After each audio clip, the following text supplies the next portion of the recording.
What's up, guys? It's Sizz, and today I'm going to bring you an album review to a brand new album that was released today by Mr. D1ofAquavibe himself called Starlite right here on this channel. So let's deep dive into this album, shall we? All right. Well, this daggum album, man, it's great. And as a daggum music lover, man, I absolutely adore this album because recently I've been really getting into chill wave, synth wave, stuff like that. Also, yeah, I did take my mic off the hinges. It's just so I don't have to hold the whole stand. Anyways, this album released on YouTube officially the January 20th, 2022 today, and this is technically a follow-up album. The album that this is technically a part 2 by D1 himself that he said on Twitter to his album that was released in 2020 called Dusk, which is also a great album. Highly recommend you to check it out. So, why don't we get into this album review? Liquid Death is good for your soul. All it is mountain water from the Alps. Highly recommend it. Not sponsored, but all right, let's break into it. So, Reentry. Reentry is the intro to the album. And with introductions on albums, usually this it really sets the tone for how the album's going to sound underlying. Okay, so it doesn't mean every song's going to sound like, but the overall undertone of the album, that's how it's going to sound. Usually that's how introductions work on a lot of albums. I'm not going to say most even, but on a lot of albums that I personally listen to, because I'm an avid rock listener and country listener. So with the way Reentry works, it's subtle. It sticks to that chill type vibe, and it slowly leads into our first official length track called Starlite, which is a beautiful song. So let me say this before we break down the songs. With the way this music works, I believe D1 will understand this. I believe you guys will even understand this.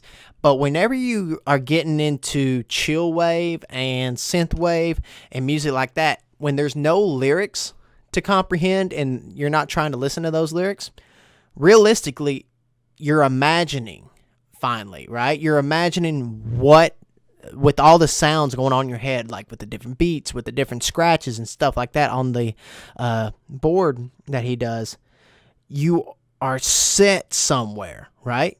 Which is where Starlite takes us. Whenever I was listening to this song, I listened to them all in my truck going down the road. This song made me feel like I was floating in space. Like it had a really space type feel, like I was floating, like I could look out the window and there would be Mars and there would be Jupiter and there would be Saturn, there would be Uranus, there would be Pluto, and the Milky Way. That one gave me a real space type vibe, or universal.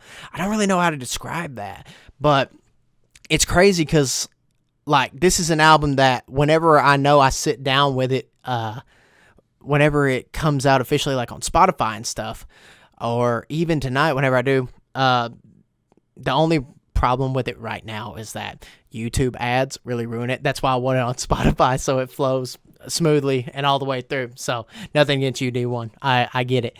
But I can't wait to listen to this album again with my headphones on, laying in bed, and imagine it more vividly. And I can tell you right now, Starlite is going to take me to a whole new space and time that I haven't even imagined, because that was the vibe that I was getting even driving down the road. So I know it's going to be an absolute blast whenever I get to listen to that again, because I can't wait to listen to this album. And look, I'm a harsh music review, harsh person whenever it comes to music.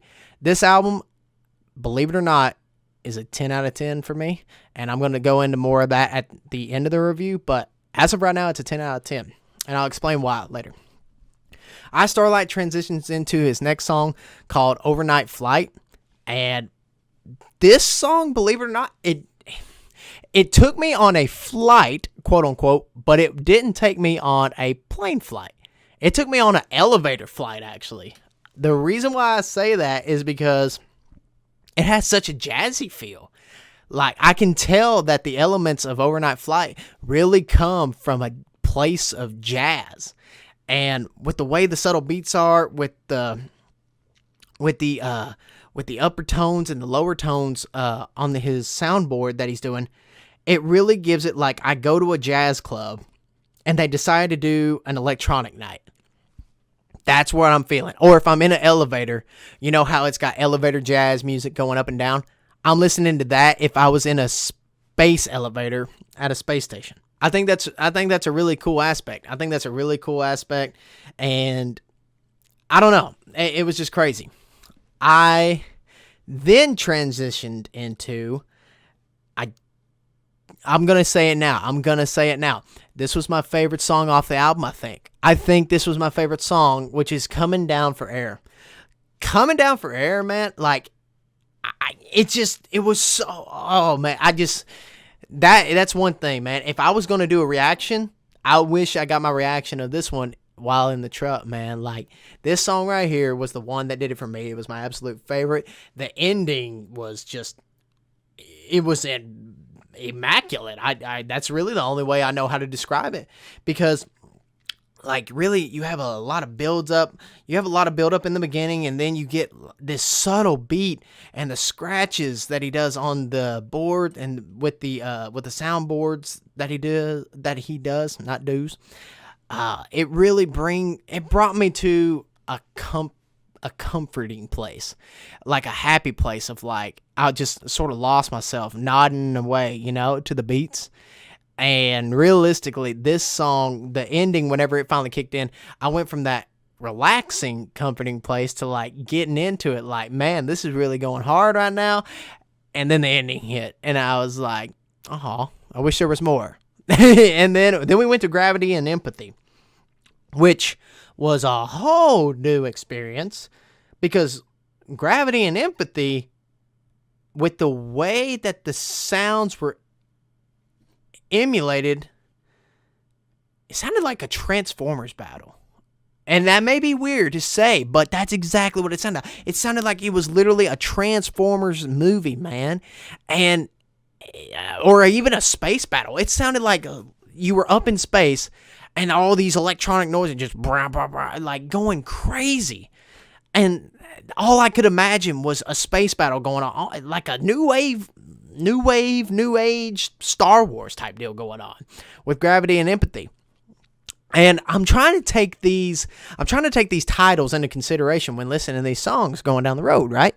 So whenever I hear Gravity and Empathy, I'm like, so it makes sense with the space battle type deal, because you have the empathetic side of where it's more of the calming side of the song, like towards the end, or I think I would call that part the bridge. Not gonna lie, not really used to it yet, like picking out chorus type styles and bridge type styles, if there is any in this type of music, because like I said, I am new to it. So I'm not gonna seem like I'm smart with this type of music yet, but yeah, it was crazy, because then the Gravity part of it is where I think like the space battle would happen, because it takes you to a new height. Like if you had no gravity, it takes you to a new height. I don't know. That's just what happened to me. All right. Then we go into the next song, which has something that I absolutely adore. It doesn't matter what album is out. It doesn't matter what album does it. If it's country, if it's rock, if it's pop, if it's Mongolian metal, What Dreams May Come has some element in it that it hit so, oh man, when it hit in the truck, man, you have to understand, I lost my mind. So I don't know the technical term for this. I even took an audio class in college, but also I haven't took that class in a long time, so I forgot it. So when you listen to What Dreams May Come, you're going to be listening to it. Then out of nowhere, D1 is going to break that fourth wall, right? So as you see right here, there is a wall right there. What he does is he creates this transparency within the music to where this music is no longer in the speakers with you currently. It is in this other room which is on the other side of this wall. So it'd be like I'm sitting here listening to it, but it's coming through this wall, right? It's coming through this wall.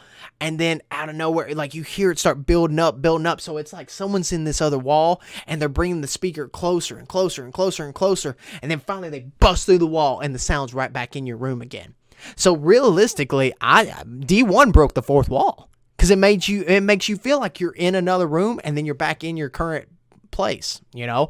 Well, with me, it felt like I was outside of the truck, then inside the truck. You know what I'm saying? Like that. Oh my God, that was probably, even though Coming Down for Air is my favorite song overall, that was probably my favorite fourth wall break on the album, and probably just overall my favorite part on the album. Just the way that hit all at once. It was just something that absolutely took me to a new height. Then we transitioned to track number 7.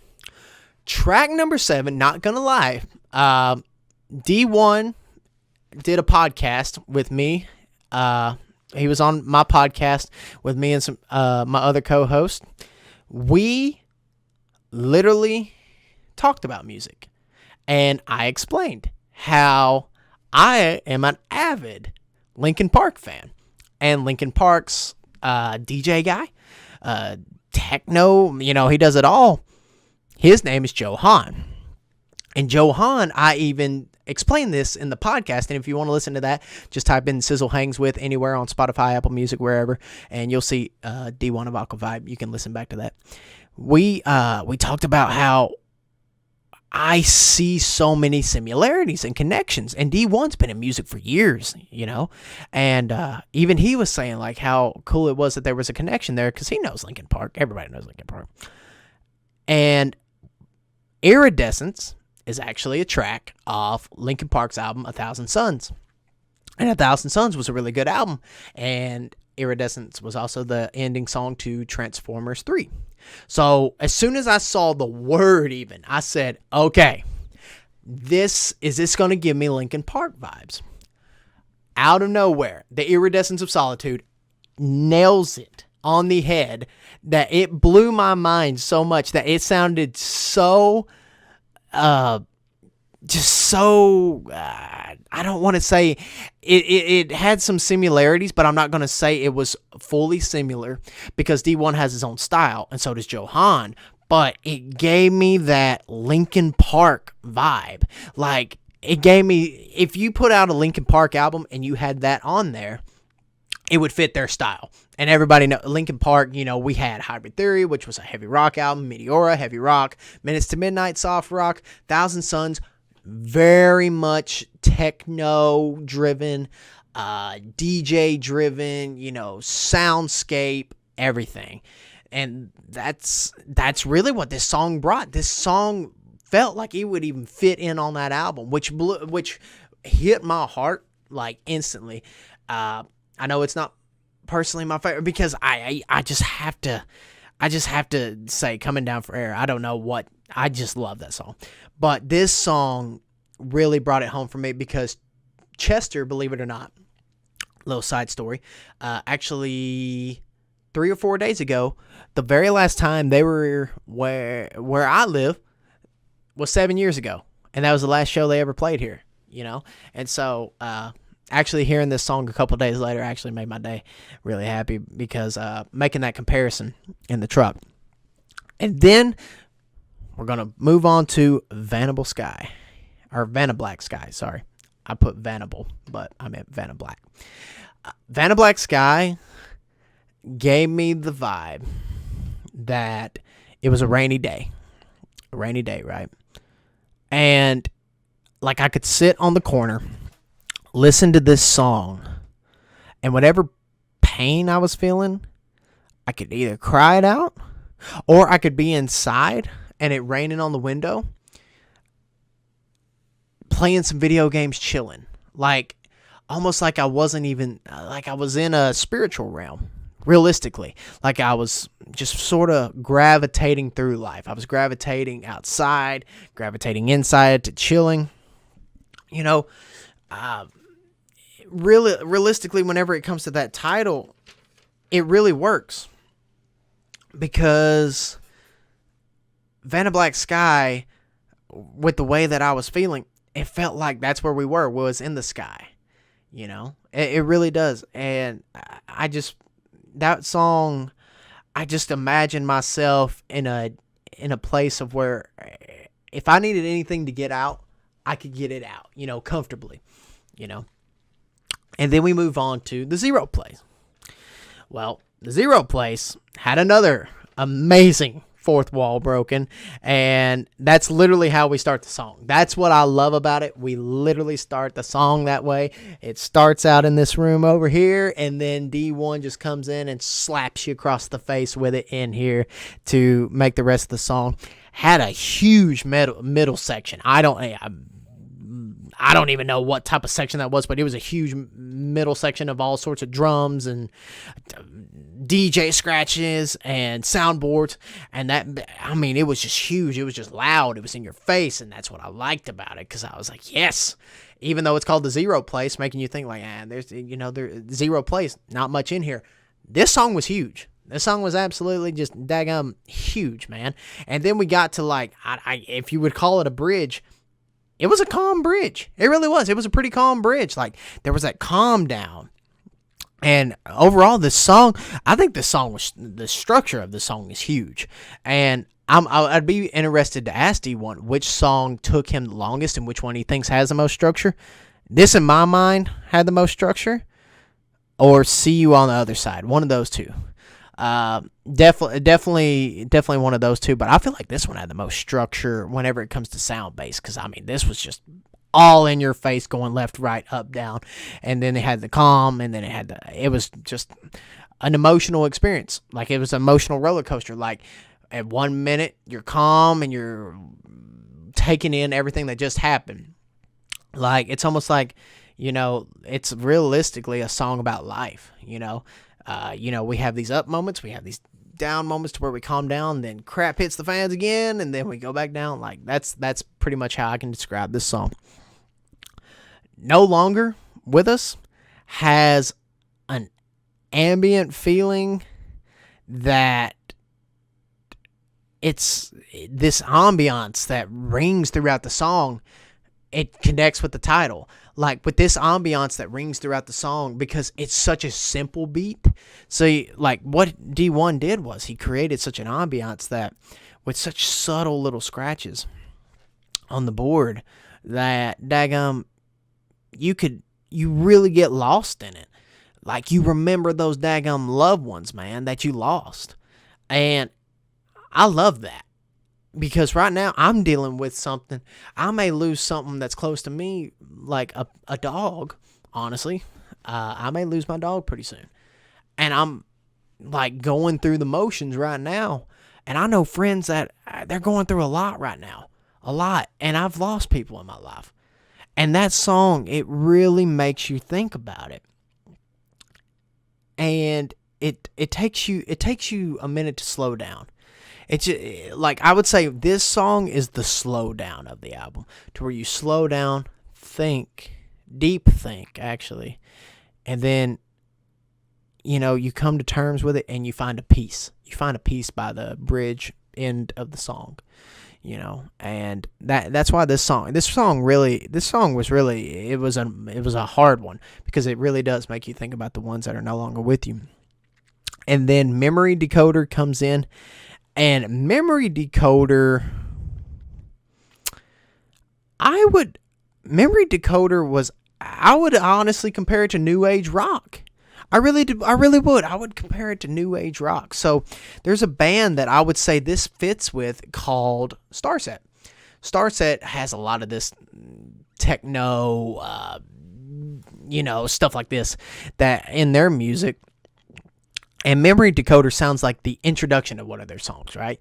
And then throughout it, we have it just sounds like I don't know how to describe it, but it just sounds like it could be a new age rock. Like, I worked at a radio station, and this is the sound that really rock was transforming into, but still had, a little bit more guitar, a little more bass, stuff like that. But this was a sound that, to me, stood out as this is a new rock age sound. So if you like rock and roll, Memory Decoder, I think, is going to be the one for you.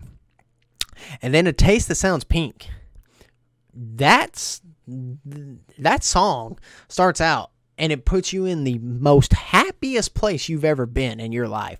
Like there was just pure happiness within that song. And it's great. Like, it puts you in there. It has another fourth wall in there that it's broken.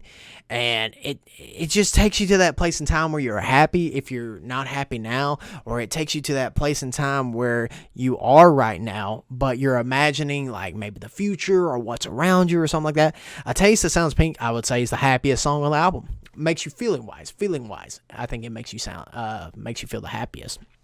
And then we end off the album with See You on the Other Side. This song right here, okay, it is a perfect intro song. So if you were looking for an introduction song on like Twitch or YouTube or something like that, this is the song. If you were looking for a motion picture ending song, like when the hero does the good work or finds out something good or something like that, this song is perfect for that. Like whenever the hero, let's use Batman for example, the Christian Bale ones. Whenever Joseph Gordon-Levitt goes off into the Batcave at the very end of the third one and finds out that Batman's cave is there and stuff, this song would fit there because Joseph Gordon-Levitt, he's going through the motions and then he discovers it, and then the end credits, this song plays through the end credits. That would make the end of the movie hyped up, that would be the perfect ending of the movie. This song hits that, and the drum work in this is insane. Like, D1 goes insane on the drums on this one. He probably would say, "Oh no, man, it's not too insane." Yeah, you do, man. Yeah, you do. And it's absolutely great because I love drums. That was the instrument that I played the most back in high school. I do need to pick back up on drums, but D1 is an avid guitar player, so I'm doing more on guitar now than I am drums, but I do need to get back into drums. But this song right here, I can imagine in any blockbuster film, any Marvel, anything now. That song right there is the perfect introduction and outro. That song right there. If you started the album with this before Reentry, like if you broke the song in half, because it's the longest song on the album, and I believe it was by like a pretty significant amount, if not 30 seconds, or if not more than 30 seconds, even a minute. You could split this song in half, start off the album with this song, you'd be like, oh, perfect intro. End the song with this album, perfect outro. It's just crazy how this song works. But I really like Reentry as the intro on this one. But that is my overall album review. To the songs broken down individually, like I said, I'm going to give it a 10 out of 10. Why am I going to give it a 10 out of 10? I'm such a baby to this music. I'm such a baby. Like, I still got a pacifier with this style of music. But so I'm really getting into it. And, I've found like a very limited amount of artists that I like in it. And D1 has been that artist. Like, whenever Dusk was saved on my Spotify. I saved Dusk on my Spotify because I was like, daggum, D1, man, he hits it, man. He hits what I want in this. Then Starlite come out. I listened to it. If you listen to Dusk and Starlite in order, you would have a solid, I believe, 2-hour album of just chill music, like great chill music. Like, that's for the long days that you've had of where you're like, okay, I'm off today, I've had a bad day, I've had a rough day yesterday, whatever, I'm going through the motions. These two albums right here, especially this new one, because I love Starlight more than Dusk, and that's not saying anything towards Dusk. I just love this album more. What can I say? He hit the mark. He blew the mark out of the water, because there was a mark set in my mind instantly after Dusk was released to now Starlight hit it. So now we're going to have to get something that tops Starlight, which I know D1 will do it. D1 is musically inclined more than anybody in the world, the most versatile man in music, and I say that 100% because the man can do anything. Like, he can do anything. I can't say some stuff because we talked about it after the podcast. But But yeah, this album, it was absolutely incredible. A 10 out of 10 because I don't know how to break this album down, but this album is definitely my favorite lo-fi album ever. And I got a couple albums saved on Spotify, and this is now my favorite. So I cannot wait till this one's on Spotify. Save it on there with my other lo-fi music because this album needs to be played more. This album is going to be played more, and I hope you guys listen to it because just because I broke it down just a little bit, hair to hair by, every song, I want you guys to experience it too. I want you guys to daggum get in there and daggum tell me how you feel, man. Like, get in there and daggum say, hey, you know how this song made you feel? Well, it made me feel this way. Because this album isn't just about listening and then, all right, I listened to it, that's it. It's about feeling. This song grabs you and makes you feel types of ways. And it makes you feel multiple types of ways. So you won't ever feel the same type of way every time. So I want you guys to listen to it. It's a 10 out of 10 for me. Hope you guys love it. Hope you guys feel whatever way daggum you feel. It's 615 Sizz. I'm out of here. Y'all have a great day.